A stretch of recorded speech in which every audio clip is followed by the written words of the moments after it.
saying that Houston is the fastest sinking city. Mm-hmm. At 40%, it's going down at about a quarter of an inch a year. Some areas are going down at about a half an inch a year. Is that what your study showed? Yes, that is exactly what it showed. That's a good way to summarize the findings for Houston. Okay, let me ask you, Go ahead. first of all, was this done with satellite and radar? Is this how this was? Are you looking at subsidence? Yeah. Subsidence means sinking, so just fancy word for sinking. But, yeah. but so, all right, is the satellite that you're using, is it a polar orbital satellite or is it a geostationary satellite? It's a near orbit satellite, so not exactly. It's not geostationary, so it's near polar orbit. Okay, so it's about 500 miles above the Earth. Would that be about right? Yes. And it goes around, and you take these pictures. So how many years did you take these pictures? Because you haven't been taking them for that long.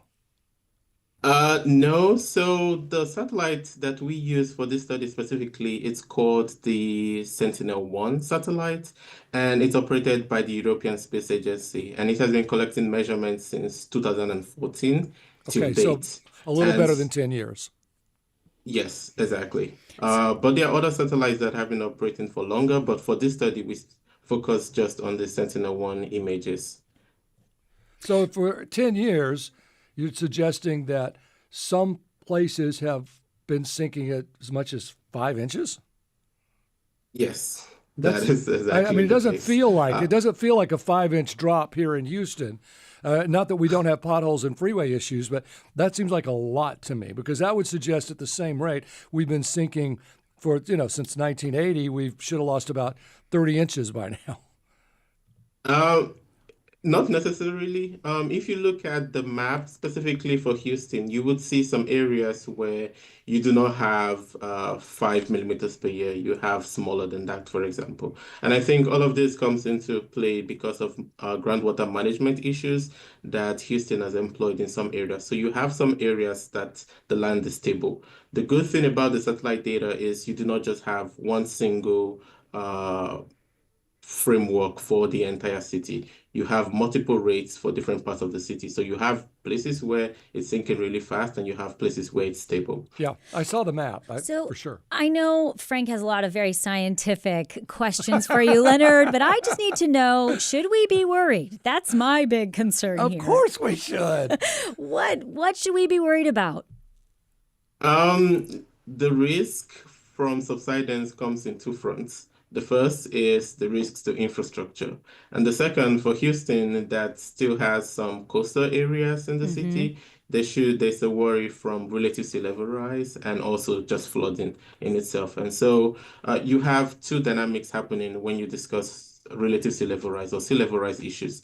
The oceans are rising and now the land is dropping. And so you have areas that would be below the water sooner than anticipated if you just have the rising seas alone. And for the risks to infrastructure, subsidence, particularly when they occur unevenly over the extent of an infrastructure, can cause cracking on infrastructure, which can damage roads, bridges, and even buildings. Well, sure. I mean, if the land is sinking. So let me get this straight again one more time. So the satellite's going around the Earth, and it's shooting a radar beam, which is kind of like shooting a flashlight at a mirror. You know how the light bounces back? So you're measuring so you're shooting the radar beam down, and through that measurement of that radar beam, you're looking at how fast it shoots back or with what energy it shoots back to determine subsidence or sinking in certain areas? Yes, you're measuring the time difference between the time it takes to bounce on the Earth and return back. So the time difference essentially. But we're not doing this. Oh, go ahead. No, have there been areas where like you know that this works? Like for instance, you take a flat Earth and it's not sinking, and you dig a big hole and then you show that it is sinking. I mean, is there proven experiments to show that this works? It's not. You're not just guessing. This has been used severally for different applications. from earthquake to land subsidence issues for urban areas like we've seen. And the good thing is we have in situ measurements. There are things called GPS, which measures how the land is sinking, and those are stationed on the ground. And so what we do is we compare those measurements with what we get from the satellites to validate what we get. Now, many people are familiar with coastal cities sinking. We've heard of this kind of phenomenon happening. Is Houston exactly a coastal city? So, I mean, why do you think we're sinking? I know you talked a little bit about, being in the area that we are, but why are we sinking faster than any other city? I feel like there are other major coastal cities. Well, some cities are actually coming up, but I would say, why are we sinking faster than Miami? Yeah, exactly. Yeah. So the sinking is not because it's a coastal city. Sinking has to do with, firstly, the type of geology that the ground is overlain on. So if you have like very soft material where the city is built on, you tend to sink faster. Yeah, not us. Another reason.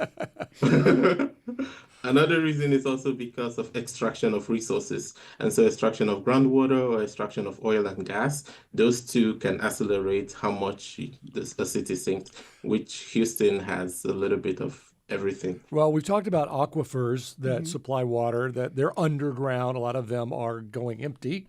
So that's going to be part of it. And fracking, I guess, would also add to some sinking of the ground. Would that be correct? Yes, exactly. So you have a combination of all of these factors. So we're lucky we haven't built subways, then we'd really be in trouble. Yeah, but I think the good thing is it's not all terrible news. The first thing we need to know is you need to know that you are sinking, which is the first Right. the first thing you need. But Leonard, when you say sinking, and Frank, you guys educate me here. Do you mean we are literally sinking? Yeah, he means Yes, literally but sinking. Okay. it's a little bit every year. Okay. So cumulatively, it adds up over a decade or a few years. So you were talking to us about the factors. You said number one. Oh, yes. So number one is the soft material, and the second is the extraction of oil and gas. But I was saying that also the fact that you know and can measure these rates of sinking means it's something that can be managed potentially in the future. And so I'm not saying stop building or stop extracting groundwater or oil and gas from the ground. No, that is not what the study is saying. But it can be managed. It can be mitigated. There are policies that can be put in place to reduce how much the rate of sinking is. Like I mentioned, Houston is a really good example of this because in some places the rates used to be faster, but now it has been reduced significantly. We're talking with Dr. Leonard Ohenhen, a postdoctoral researcher at the Columbia Climate School's Lamont-Doherty Earth Observatory. So some cities, Leonard, are actually going up, right? Yes. On average. Yeah, what cities and why? How do these other cities get to go up? Yeah. It's a combination of different factors. The cities that we see on average are going up is Jacksonville, Memphis, and San Jose in California. Those are the three cities that have average rate of uplift. But I should mention that those are very negligible almost. At the rate at which they're going up is about 0.2, and so not huge numbers like you have in Houston of the opposite. And some of these reasons is just because of natural recharge. Some of these cities lie along river channels where surface water can infiltrate into groundwater and help recharge the aquifers, and that helps. So if extracting the water makes the city go down, then adding more water would make the city come up. To your point about coastal cities, and you might find this really interesting, Celeste, because I looked at your map and the red areas were the most sinking, and then the lighter colors were not as much. And if you sort of drew a visual line from Tomball to Katy toward downtown, not Sugarland, so kind of go to the northwest and into town, that's sort of the worst sinking. And then as you go toward the coast, it's not as bad. Is that fair? Yes. Yes, that's exactly right. Yeah. Which I would imagine you'd be the other way around. Right.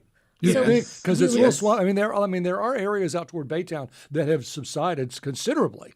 I mean, there are swamp areas that used to not be simply because of just beach erosion and water intrusion. But this isn't the same thing. This isn't what you're talking about.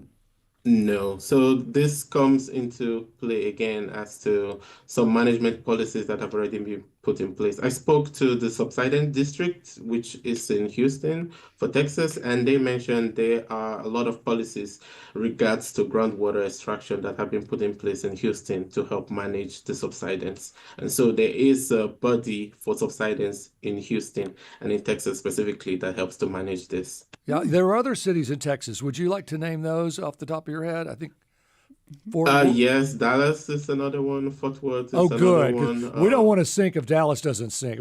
If we're sinking, Dallas darn well better be sinking. So, so Dallas and who else?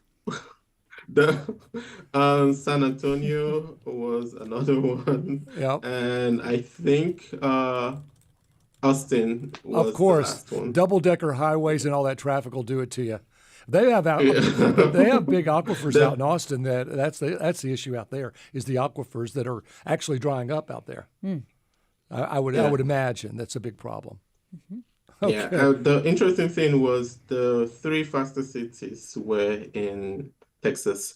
So Okay. Houston, Dallas, All and right. Fort Worth are the three Well, fastest. thank you so much for being here. This has been, I'm a meteorologist from way back when, so that's why I have all these questions. You have no idea If who you I am. can't tell, Leonard, Frank is nerding out right now. Yeah. So thank you. I found your study really, really interesting, and keep up Yes. the great work. And so thank you so much for being a part of our day. We really appreciate it. That is Leonard Oh, Ohenhen. thank you so much for having me. Yeah. Absolutely. Leonard Ohenhen is a postdoctoral researcher at the Columbia Climate School's Lamont-Doherty Earth Observatory at Columbia University.